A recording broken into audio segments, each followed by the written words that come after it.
हिंदी के एक नए चैप्टर। आज हम लोग पढ़ने वाले काव्यांजलि का जो समान हिंदी साहित्य हिंदी दोनों के लिए है। मैं सुनील सर आपका स्वागत करता हूं। अयोध्या सिंह उपाध्याय हरिऔध के आज हम लोग जीवन परिचय के बारे में पढ़ेंगे कि अयोध्या सिंह उपाध्याय हरिऔध का जीवन परिचय देखेंगे हम लोग कि एक हमारे काव्य संकलन का लेसन नंबर 1 है। जीवन परिचय के बारे में हम लोग देखने के लिए जा रहे हैं। तो आओ बच्चों शुरू करते हैं हम लोग कि हम कैसे इसके जीवन परिचय के बारे में बता सकते हैं। जानते होंगे कि जो अयोध्या सिंह उपाध्याय हरिऔध का जन्म सन 15 अप्रैल सन 1965 ईस्वी में निजामाबाद में हुआ था। पिता का नाम भोला सिंह उपाध्याय, माता का नाम रुक्मणी देवी था। स्व अध्याय से इन्होंने हिंदी, अंग्रेजी, फारसी, संस्कृत आदि भाषाओं का अच्छा ज्ञान प्राप्त कर लिया था। ठीक है, ये बता सकते हैं कि अच्छा ज्ञान अब देख सकते हैं, बता सकते हैं कि इनके जो पिताजी का नाम था भोला सिंह उपाध्याय, माता का नाम रुक्मणी देवी था। स्वाध्याय से इन्होंने हिंदी, अंग्रेजी, फारसी, संस्कृत आदि भाषाओं का अच्छा ज्ञान प्राप्त कर लिया था और अध्यापक, कानूनगो, अवैतनिक शिक्षा के रूप में काम करते हुए ये हिंदी माता की सेवा करते हुए 6 मार्च सन 1947 ईस्वी को पंचतत्व में विलीन हो गए। तो हमें देख लिया यहाँ पर कि जो उपाध्याय सिंह हरिऔध है वह 1947 ईस्वी में इनकी क्या हो जाती है, मृत्यु हो जाती है। तो आइए अब हम लोग देखते हैं इनकी रचनाएं। तो देखिए साहित्यिक पहले परिचय देख लेते हैं। साहित्यिक परिचय में पूछा जाएगा तो कहेंगे द्विवेदी युग के प्रमुख कवि हरिऔध जी ने गद्य और पद दोनों ही क्षेत्रों में हिंदी माता की सेवा की है। हरिऔध जी ने सर्वप्रथम खड़ी बोली में काव्य रचना करके यह सिद्ध कर दिया कि उसने भी ब्रजभाषा के समान खड़ी बोली की कविताओं में भी सरसता और मधुरता आ सकती है। इनमें एक श्रेष्ठ कवि के समस्त गुण विद्यमान थे। उनका प्रिय प्रवास महाकाव्य अपनी काव्यगत विशेषताओं के कारण हिंदी महाकाव्यों में माइलस्टोन माना जाता है। निराला के शब्दों में इनकी यह एक सबसे बड़ी विशेषता है कि यह हिंदी के सार्वभौम कवि हैं।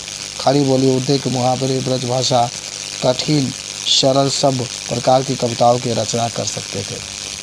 तो आज हम लोग देख रहे हैं साहित्यिक परिचय में भी यानी आप जरूर याद रखेंगे कि अयोध्या सिंह उपाध्याय हरिऔध जो थे वह एक महाकाव्य की भी रचना किए थे, जिस महाकाव्य का नाम था प्रिय प्रवास। प्रिय प्रवास नहीं, हाँ प्रिय प्रवास इनकी महाकाव्य थी और उसमें महाकाव्य में अपनी तमाम प्रकार की रचनाओं के द्वारा ये चीज़ को दिखाया था। आइए अब इनकी कृतियों के बारे में हम लोग देखते हैं कि कृतियाँ में क्या बता सकते हैं कि इनकी कृतियों में प्रिय प्रवास और हालांकि जो प्रिय प्रवास है इस प्रिय प्रवास में हरिऔध जी को प्रसिद्ध महत्वपूर्ण ग्रंथ है। खड़ी बोली का प्रथम महाकाव्य भी आपसे प्रश्न पूछा जाता है कि खड़ी बोली के प्रथम महाकाव्य कौन है, तो आप कहते हैं कि खड़ी बोली के प्रथम जो महाकाव्य है वह प्रिय प्रवास है। प्रिय प्रवास इनकी प्रथम जो आपके माने खड़ी बोली का प्रथम महाकाव्य के रूप में भी इसको जाना जाता है। इस तरीके से इसके बारे में भी आप बता सकते हैं। चलिए अन्य कृतियाँ भी देख सकते हैं। कवि सम्राट इनकी कृति है। वैदेही वनवास है, पारिजात, रसकला, शुभते चौपदे, चौके चौपदे, ठेठ हिंदी का ठाठ, हरिकिला फूल, रुक्मणी परिणय, हिंदी भाषा और साहित्य का विकास, सब इनकी रचनाएं देख सकते हैं कि जो इनकी रचनाएं जितने भी किए हैं वह सब रचनाएं इनकी प्रियचू चौपदे है, सब इनकी रचनाएं में या प्रिय जो प्रवास है इन सब ये हिंदी खड़ी बोली की प्रथम महाकाव्य भी माना जाता है। खड़ी बोली के प्रथम महाकाव्य के रूप में भी इनको माना जाता है। तो इस तरीके से आप इस चीज़ को बता सकते हैं। आगे चलते हैं। भाषा शैली में आप कह सकते हैं हरिऔध जी ने ब्रजभाषा और खड़ी बोली दोनों में ही कविताओं को लिखी है, किंतु उनकी अधिकांश खड़ी बोली में ही है। हरिऔध की भाषा पौध, प्रांचल और आकर्षक है। संस्कृत काव्य शैली प्रिय प्रवास में और रीतिकालीन अलंकृत शैली, आधुनिक युग की सरस हिंदी शैली उर्दू के मुहावरे, शैली आदि के दर्शन हरिऔध जी के काव्य में होते हैं। तो हरिऔध जी के ये कविताएं हैं। देखिए एक बार संक्षिप्त परिचय देख लेते हैं। जन्म 15 अप्रैल सन 1865 को और जन्म स्थान निजामाबाद जो कि आजमगढ़ में है, बता सकते हैं इसमें। इनकी जन्म निजामाबाद में। पिताजी का नाम भोला सिंह उपाध्याय, माता का नाम रुक्मणी देवी। शिक्षा स्वाध्याय से विचित्र भाषाओं का ज्ञान, ये घर पर ही पढ़े थे। भाषा में ब्रजभाषा और खड़ी बोली शैली व प्रबंध और मुक्ता प्रमुख रचनाएं हैं। प्रिय प्रवास, चोखे चौपदे, चुपके चौपदे, वैरी वनवास।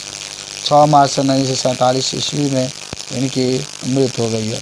यानी 1947 ईस्वी में ये देश को छोड़ करके चले गए थे। जब हमारा देश आज़ाद हुआ था उस समय इनकी मृत्यु हो गई थी। जरूर याद रखेंगे। संक्षिप्त परिचय में भी आप बता सकते हैं कि इनका जन्म निजामाबाद में हुआ था। पिता का नाम भोला सिंह उपाध्याय, माता का नाम रुक्मणी देवी। शिक्षा स्वाध्याय से विभिन्न भाषाओं का ज्ञान, भाषा में ब्रजभाषा और खड़ी बोली, शैली में प्रबंध और मुक्ता प्रमुख रचना है। प्रिय प्रवास, चोखे चौपदे, चुभते चौपदे, वैदेही वनवास। मृत्यु 6 मार्च सन 1947 ईस्वी में इनकी मृत्यु हो गई थी। इस सवाल से पूछा जाता है, इस चीज़ को आप बता सकते हैं। धन्यवाद।